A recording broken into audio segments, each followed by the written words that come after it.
आप सभी का फिर एक बार हम आज के पीरियड में स्वागत करते हैं।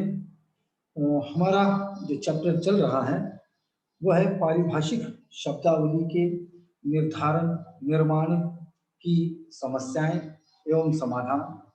इसके पूर्व हमने निर्माण से संबंधित उसकी प्रक्रिया, निर्माण की प्रक्रिया एवं समस्याएं एवं समाधान, इस पर विस्तार से चर्चा की है।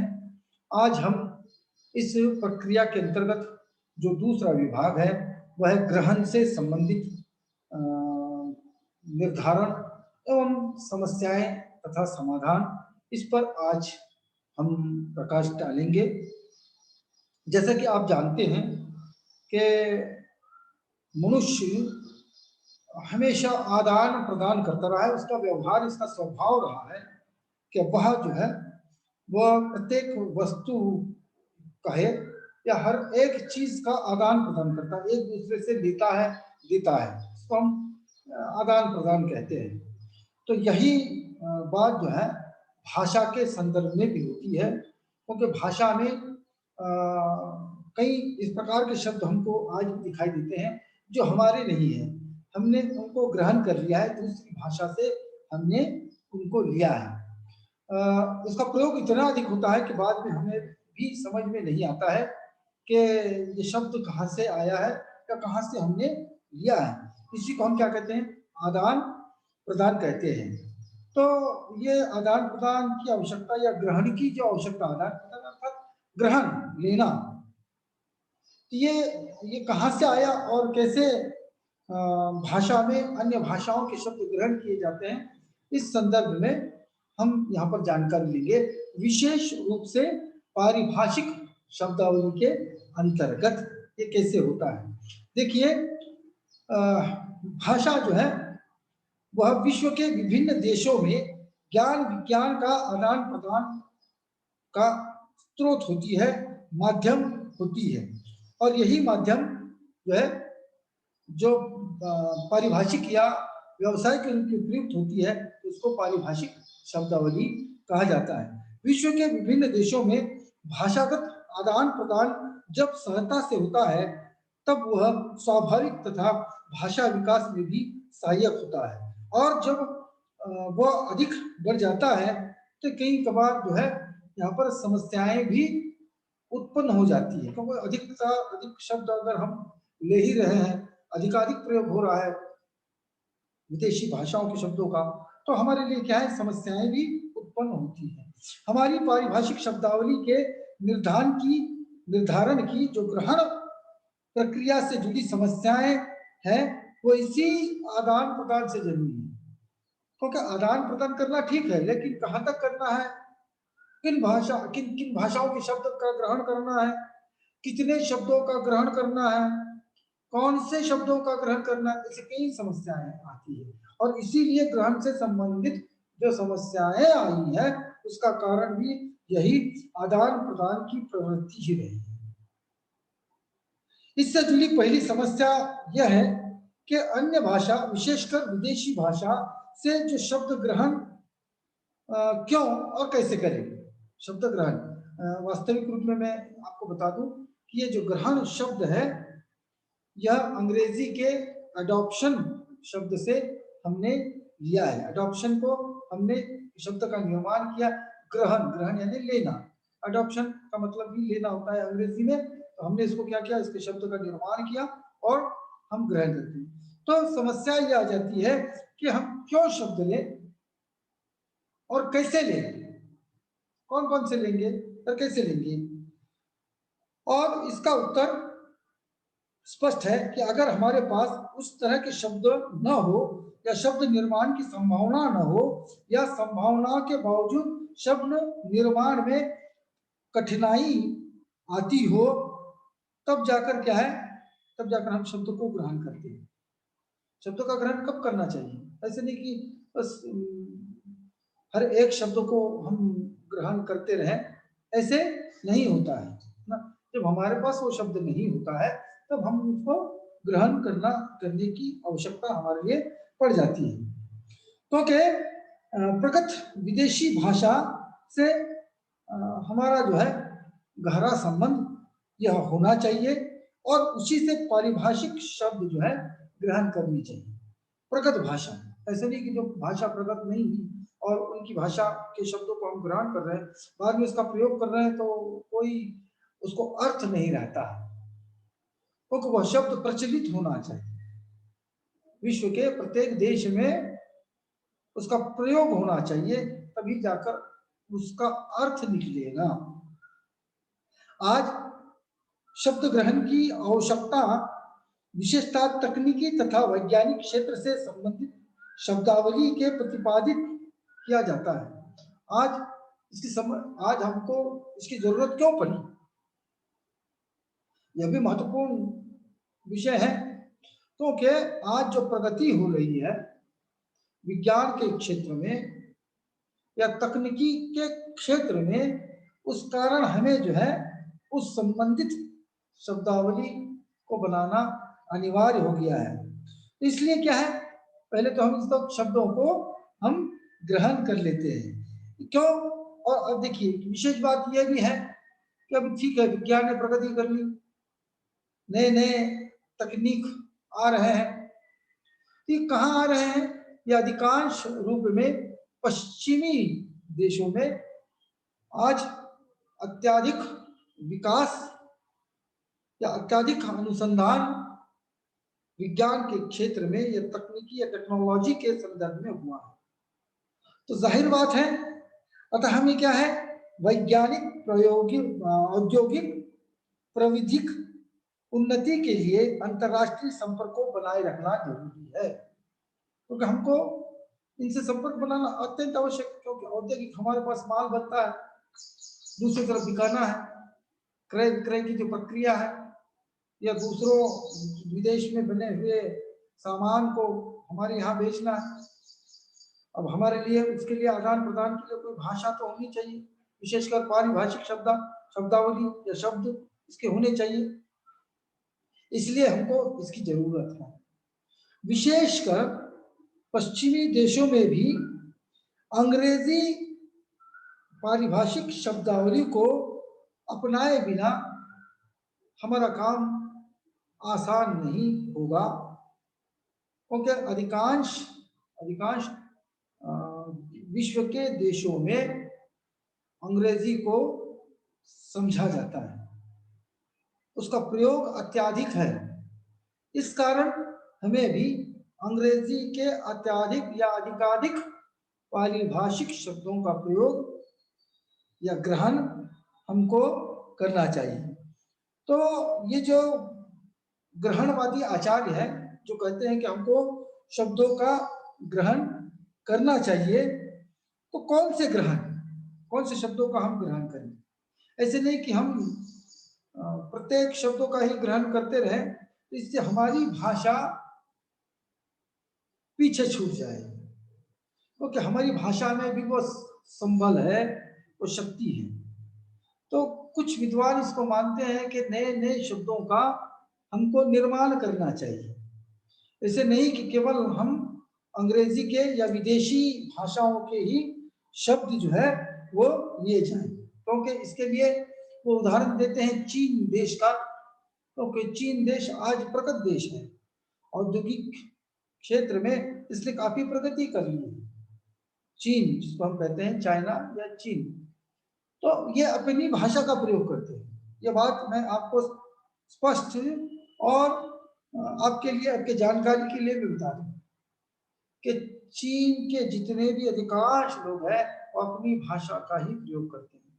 तो आज ये प्रगत देश है, इसलिए कई जो आचार्य है, विद्वान है, भाषा वैज्ञानिक है, ये कहते हैं कि हमको अधिकाधिक या नए शब्द गढ़ने होंगे, विदेशी भाषा के अधिक शब्द हमको ग्रहण नहीं करने चाहिए। यह तर्क भी हमें कुछ सही भी लगता है, लेकिन कभी कभार क्या है, हमें यह बोल भी हमें लगता है कि जैसे नहीं, केवल अपने ही शब्दों को बनाए तो उसका प्रचलन या फिर बाहर जो है उसका प्रयोग जो है ये कैसे होगा? कैसे अन्य भाषा जो है, अन्य भाषा के लोग या विदेशी लोग हमारे ही बनाए हुए शब्द को, क्योंकि हिंदी, मान लो हिंदी में हम अलग अलग भाषाओं से, हमारे पास भी कई भाषाएं बोली जाती है हिंदुस्तान में, उन भाषाओं से शब्द लेकर या हिंदी में उसको परिवर्तित करके हम यदि नए नए शब्दों का निर्माण करें, तो ये शब्द तो केवल भारत में ही प्रयुक्त होंगे, विश्व में तो प्रयुक्त नहीं होंगे, दूसरे देशों में तो प्रयुक्त नहीं होंगे। इस कारण क्या होगा, इसका अर्थ जो है निकालना काफी मुश्किल हो जाएगा। और पारिभाषिक समझने का एक विशेष तो परिवार की भाषा होती है, तो उसमें वो अर्थ देने में सक्षम नहीं रहेगी। अब यहाँ पर दूसरा प्रश्न भी उठता है, वो क्या है कि किन शब्दों का ग्रहण करें। ठीक है, शब्द को ग्रहण करना है, मान लेते हैं, लेकिन किन शब्दों का ग्रहण करना है। इस संदर्भ में जो लोग हैं वो कहते हैं कि केवल अंतरराष्ट्रीय पारिभाषिक शब्दावली के ही शब्दों को ग्रहण करना चाहिए, मतलब जो शब्द अंतरराष्ट्रीय स्तर पर वो प्रयोग में आते हैं, अंतरराष्ट्रीय स्तर पर केवल अंग्रेजी के ही शब्द प्रयोग में नहीं आते, लैटिन अमेरिकन जो भाषा के शब्द है उसके भी आते हैं, हो सकता है अरबी के भी शब्द उसमें आ जाते हैं। लेकिन कुछ विद्वान ये मानते हैं कि हमारे लिए किन शब्दों का ग्रहण करना चाहिए, लेना चाहिए, जो अंतरराष्ट्रीय शब्दावली से हो। तो यहाँ समस्या फिर वही आ जाती है कि अंतरराष्ट्रीय शब्दावली ठीक है, किस किस भाषा के हम ले, क्योंकि यूरोप में कई भाषाएं बोली जाती है, जैसे हमने अभी कहा है। और हम यूरोप की इसलिए बात करते हैं कि विज्ञान के क्षेत्र में या फिर जितने भी ज्ञान विज्ञान के क्षेत्र हैं, इसमें यूरोपीय देशों में काफी काफी विकास हुआ है, काफी अनुसंधान हुआ है। ये लोग ये देश जो है ये काफी आगे है। इसलिए हमको क्या करना है, यूरोपियन भाषा की, यूरोपियन कह रहा हूं मैं, किसी एक भाषा की बात नहीं कह रहा हूं, तो यूरोपियन देश में जो प्रयोग होता है शब्दों का, जिसको हम अंतरराष्ट्रीय शब्दावली कहेंगे, याद में रखिए, स्पष्ट शब्द में कह रहे हैं कि अंतरराष्ट्रीय शब्दावली का ही जहां प्रयोग होता है, उन शब्दों को हमें कहें स्वीकार करना चाहिए। अब ये कौन सी कौन कौन कौन तय करेगा कि अंतरराष्ट्रीय शब्दावली या अंतरराष्ट्रीय पारिभाषिक की ही ये शब्दावली है ना, और इसका मूल क्या है। अब मूल हमको देखने की जरूरत नहीं है, बहुत विद्वान इसका भी विरोध करते हैं कि हमको उसको मूल में जाना चाहिए। मूल में जाने की क्या आवश्यकता है, हम जो शब्दों का प्रयोग करते हैं बस चल गया है, शब्द का प्रयोग चला है, हमने किसी अन्य भाषा से शब्द लिया, प्रयोग चल गया, उसका मूल देखने की हमारे लिए कोई आवश्यकता नहीं है। जैसे मैंने उदाहरण के रूप में मैं एक छोटा सा शब्द देता हूँ, वो है चाय, जो हिंदी में प्रयुक्त होता है, आम है, मैं पारिभाषिक शब्दावली की बात नहीं करता हूँ, ये शब्द संपदा की मैं बात कर रहा हूँ। शब्द का भंडार जो है वो कैसे बढ़ता है, तो जब तक हम दूसरी भाषा के शब्द लेते नहीं है तब तक हमारा शब्द भंडार ये बढ़ता नहीं है। तो चाय शब्द चीनी भाषा का है, चीनी भाषा में भी जो द्रव पदार्थ होता है उसको ही चाय कहते हैं, जो सुबह में हम लोग पीते हैं, सामान्य लोग पीते हैं। तो गरीब से गरीब या अदना से अदना व्यक्ति भी उसको चाय कहता है, और बड़ा से बड़ा अफसर भी उसको चाय कहता है। और इसका प्रयोग इतना अधिक हो गया कि हमको ऐसे लग रहा है या हमको ऐसे लगता है कि हमारे हिंदी का ही ये शब्द है, लेकिन ये शब्द जो है चीनी भाषा का शब्द है। उसी तरह से रिक्शा ये जापानी शब्द है। और वैसे भी तो हमने बहुत सारे विदेशियों के शब्द लिए। आज कोई वैद्य या हकीम नहीं कहता है, डॉक्टर कहते हैं, टिकट कहते हैं, टिकट जो बस का टिकट होता है, रिजर्वेशन कहते हैं, आरक्षण नहीं कहते हैं। धड़ल्ले से इसका आज प्रयोग हो रहा है, पता नहीं आगे भी जो है और बहुत सारे शब्द विदेशी भाषाओं के आएंगे इस पारिभाषिक शब्दावली के अंतर्गत, और उसका हम धड़ल्ले से इस्तेमाल जो है वह करेंगे, उसका प्रयोग हम करेंगे। अब इससे ये तात्पर्य है क्या है कि विदेशी शब्दों का सर्वथा बहिष्कार करके हम नए नए शब्द ही गढ़ते रहें, यह इस ग्रहण प्रक्रिया को सर्वथा बंद कर देगा। और एक समस्या आई, अगर हम केवल निर्माण ही शब्द करते रहे केवल निर्माण ग्रहण हम कर ही नहीं रहे, दूसरी भाषा के शब्द हम ले ही नहीं रहे, तो क्या होगा? तो क्या होगा कि हमारे जो ग्रहण की जो प्रक्रिया होती है यही बंद हो जाएगी। ऐसा भी संभव नहीं है, क्योंकि जब इस तरह से तत्सम तद्भव और देशज विदेशी शब्दों का अभाव रहेगा तब तक कोई भी भाषा पूर्णतः प्रगतिशील नहीं कहा जा सकती। भाषा वही प्रगतिशील होती है, उसी भाषा का विकास होता है, उत्तरोत्तर विकास होता है जिस भाषा में विदेशी भाषा या देशी भाषा तत्सम और तद्भव शब्दों का जब वो ग्रहण करती है, तत्सम और तद्भव यानी तत्सम यानी संस्कृत के समान शब्दों को तत्सम शब्द कहा जाता है, तद्भव उससे उत्पन्न अर्थात संस्कृत भाषा से उत्पन्न शब्दों को तद्भव कहा जाता है। देशज जो देश में प्रयुक्त शब्दों को देशज कहते हैं, और विदेशी जिसे नाम है विदेशों से जो शब्द आए हैं। तो ये 4 सोपानों को लेकर ही भाषा की प्रगति। जो भी भाषा दूसरे भाषाओं के शब्द ये ग्रहण नहीं करती है वह भाषा मृत कहलाती है। जो भाषा अन्य भाषाओं के शब्द ग्रहण नहीं करती या जो भाषा का प्रयोग अत्याधिक या अधिकाधिक नहीं होता है वह भाषा मृत कहलाती है। संस्कृत इसका उदाहरण है। संस्कृत का प्रयोग इतना अधिक कम हो गया व्यवहार में कि संस्कृत भाषा बहुत सीमित हो गई है। कहा जा सकता है कि जो भाषा जितनी अधिक पाचक शक्ति वाली होगी उतनी अधिक वह समृद्ध, सदृढ़ और समृद्ध होगी। जैसे मैंने कहा कि दूसरे शब्दों को लेकर अपने अंदर समाना, पचाना जिसे हम कहते हैं, हजम करना जिसको हम कहते हैं। तो जितने शब्द हम लेंगे हजम करेंगे अब वो अपने हो जाएंगे ना, और तभी जाकर वो भाषा समृद्ध और सुदृढ़ बनती है। लेकिन यह पाचक शक्ति से अधिक ग्रहण उसकी सदृढ़ता और समृद्धता को नष्ट कर देगी। लेकिन ये नहीं कि केवल ग्रहण ही करना है, कुछ लोग विद्वान इसका भी विरोध करते हैं, केवल ग्रहण करना और पचाना, गिरना पचाना, यह अभी तो ठीक नहीं है। गोपाल शर्मा जी ने लिखा है, गोपाल शर्मा जी एक भाषा वैज्ञानिक है, वे कहते हैं कि हिंदी अंग्रेजी के मोटर, स्टेशन, टिकट आदि शब्दों का अपना अंग बना चुकी है। इसके अतिरिक्त वह आंशिक या पूर्ण रूप से अंतरराष्ट्रीय शब्दों का भी आत्मसात कर लेगी, परंतु यदि संकल्पनात्मक अंग्रेजी शब्दों को भी हिंदी में विकास के नाम पर अस्वाभाविक रीति से भरा जाए तो भाषा के नष्ट होने की आशा उत्पन्न होने लगेगी। कहते नहीं, पूरे शब्दों को हम नहीं ले सकते हैं। जो शब्द संकल्पना मात्र से बनाए हुए शब्द हैं उनका ग्रहण करना उचित नहीं है, डॉक्टर गोपाल शर्मा जी कह रहे हैं। इससे हमारी भाषा जैसे समाप्त हो जाएगी और इसमें अतिवादिता अतिवादिता का दोष इसमें आ जाएगा। तो स्टालिन जो है एक विद्वान है, वे कहते हैं या उन्होंने कहा था कि भाषा के विकास के नियमों को उसे समाज के इतिहास के साथ जोड़कर समझा जाना चाहिए। ये बात बहुत महत्वपूर्ण है। क्या कहा कि भाषा के विकास के नियमों को उससे समाज के इतिहास से जोड़कर देखा जाए, उस समय का समाज या उसका इतिहास कैसा है उस हिसाब से भाषा के विकास को भी हमको समझना चाहिए। आज जो परिस्थिति है वो कल नहीं होगी। आज जो विज्ञान ने प्रगति की है वो और प्रगति उत्तरोत्तर जिसको कहते हैं, उत्तर आधुनिकता जिसको कहा जाता है, नए नए खोज, नए नए अनुसंधान हो रहे हैं।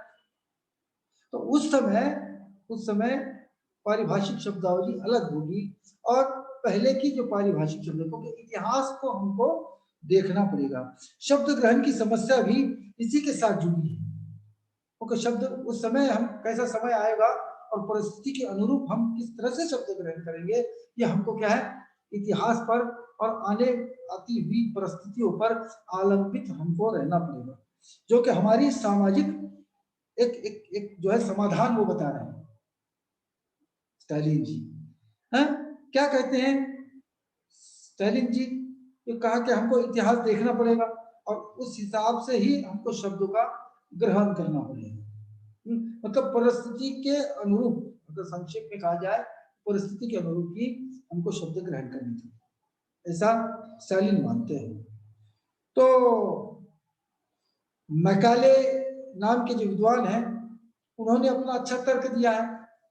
देखिए वो क्या कहते हैं कि शिक्षा योजना के द्वारा विज्ञान, प्रशासन एवं कानून आदि के साथ साथ ज्ञान विज्ञान से संबंधित शब्द प्रचलित होने लगे हैं। इसलिए हमको विज्ञान और तकनीकी क्षेत्र में हमको अंग्रेजी शब्दों को लेना चाहिए। कहां पर लेना चाहिए कि विज्ञान एवं तकनीकी क्षेत्र में हम किन शब्दों को लें? जो यूरोपियन देश है उसमें भी महत्वपूर्ण जो अंग्रेजी भाषा के शब्द हैं, कहते हैं कि उसको हमको लेना चाहिए, क्योंकि विज्ञान और तकनीकी के क्षेत्र में मैंने पहले कहा कि यूरोप, या उसको हम कहेंगे कि यूरोपियन देशों ने काफी जो है प्रगति यहाँ पर कर ली है। इसलिए कहते देखिए मैं कहले कि उस प्रकार के अधिकांश शब्द को लेना चाहिए जो विज्ञान एवं तकनीकी के संदर्भ में है। और लेकिन कानून, लॉ जिसको हम कहा जाता है, क्योंकि हमारा कानून अलग है और अंग्रेजों का कानून अलग है, ये उनके शब्द अगर हम लेंगे तो उसका अर्थ वो नहीं निकलेगा। इसलिए कानून, प्रशासन, राजनीति आदि संदर्भ में प्रत्येक की राजनीतिक परिस्थितियां अलग अलग होती हैं। हर एक देश का अपना कानून होता है, हर एक देश की अपनी प्रशासनिक व्यवस्था होती है। इस कारण जब ज्ञान विज्ञान और तकनीक की बात आएगी तो हम अंग्रेजी शब्दों को लेंगे या अंग्रेजी पारिभाषिक शब्दों को लेंगे, और जब कानून की बात आएगी, जब प्रशासन की बात आएगी, जब राजनीति की बात आएगी, तब हम क्या करें? तब हम हिंदी के शब्दों का ही निर्माण करें, हिंदी ही शब्दों को जो है वो बनाए और उसी का प्रयोग करें। ये समाधान शायद हमें भी तर्क संगत लगता है। अंत में निष्कर्ष रूप में हम कह सकते हैं, इस ग्रहण के संदर्भ में शायद आपको ये समझ में आ रहा होगा या आया होगा कि ग्रहण पारिभाषिक शब्दावली या पारिभाषिक शब्दों का ये ग्रहण किसे कहते हैं। केवल इतना बात ध्यान में रखिए कि अन्य पारिभाषिक भाषा के शब्दों को जब हम लेते हैं तो उसको ग्रहण कह रहे हैं। तो कोई भी पारिभाषिक शब्दावली तभी जाकर सशक्त होगी जब उसमें दूसरी भाषाओं के शब्द को ग्रहित किया गया, ग्रहण कर लिया गया या लिया गया। इसलिए अंत में हम ये कह सकते हैं, कहा जा सकता है कि बहुप्रचलित तथा आवश्यक हिंदी के रूप में ही विदेशी भाषा के शब्द ग्रहण किए जाना ही उचित है। कब कब मतलब कैसे या किस तरह से? जब बहुप्रचलित वो शब्द हो जाएगा। बहुप्रचलित कोई शब्द है, उसका प्रचार एवं प्रसार विश्व के प्रत्येक देश में हुआ है। हर देश में उस शब्द को उसी शब्द से पुकारा जाता है। प्रेसिडेंट, अध्यक्ष जिसको हम कहते हैं, प्रेसिडेंट राष्ट्राध्यक्ष कहते हैं। तो ये प्रेसिडेंट शब्द जो है आपको विश्व के प्रत्येक देश में प्रचलित मिलेगा। हर एक का अपने अपने देश में उसके लिए शब्द होगा, लेकिन ये जो शब्द है, बहुत सारे शब्द है, इनका प्रचार बहुत हुआ, इसको बहुप्रचलित कहते हैं। तो अंत में हम ये कह सकते हैं कि उन शब्दों को पारिभाषिक हिंदी शब्दावली में लिया जाए जो बहुप्रचलित शब्द हैं, उन्हीं को जो है हम दूसरी भाषा से हमको ग्रहण करना चाहिए। ये जो है ग्रहण की प्रक्रिया है। इसमें कुछ हमने समाधान भी बताए, समस्याएं जो पहले वो बताई है, उसके बाद इसके समाधान भी खोजने का हमने प्रयास किया है। लेकिन इतनी बात स्पष्ट कर दूं कि ग्रहण की जो प्रणाली है या ग्रहण की जो प्रक्रिया है, ये निरंतर चलती हुई ये प्रक्रिया है, ये नित्य चलने वाली प्रक्रिया है, ये हमेशा चलती रहेगी। और भाषा तभी सशक्त बनती है, जैसे मैंने कहा है, जब तक वो दूसरी भाषा के शब्द ग्रहण कर न ले, तब तक वो भाषा का विकास भी नहीं होता है और व्यवहार में भी वो प्रयुक्त नहीं हो पाती है। इसलिए पता नहीं आगे चलकर, अभी जो पारिभाषिक हिंदी शब्दावली है, आगे चलकर और भी ज्ञान विज्ञान प्रगति करेगा, अनुसंधान होंगे और उसी अनुसंधान के आधार पर, उसी ज्ञान विज्ञान के प्रगति के आधार पर नए नए शब्दों का निर्माण होगा, नए नए शब्दों को हमको ग्रहण करना पड़ेगा। यहाँ पर आकर हम रुकते हैं। इसके बाद की जो प्रक्रिया है वो अनुकूलन संबंधित प्रक्रिया है, जिसे मैंने इसके पहले पाठ्यक्रम में आपको बताया है। इसको हम अगले पीरियड में ले लेंगे। तब तक मुझे दीजिएगा इजाजत, फिर मिलेंगे। धन्यवाद।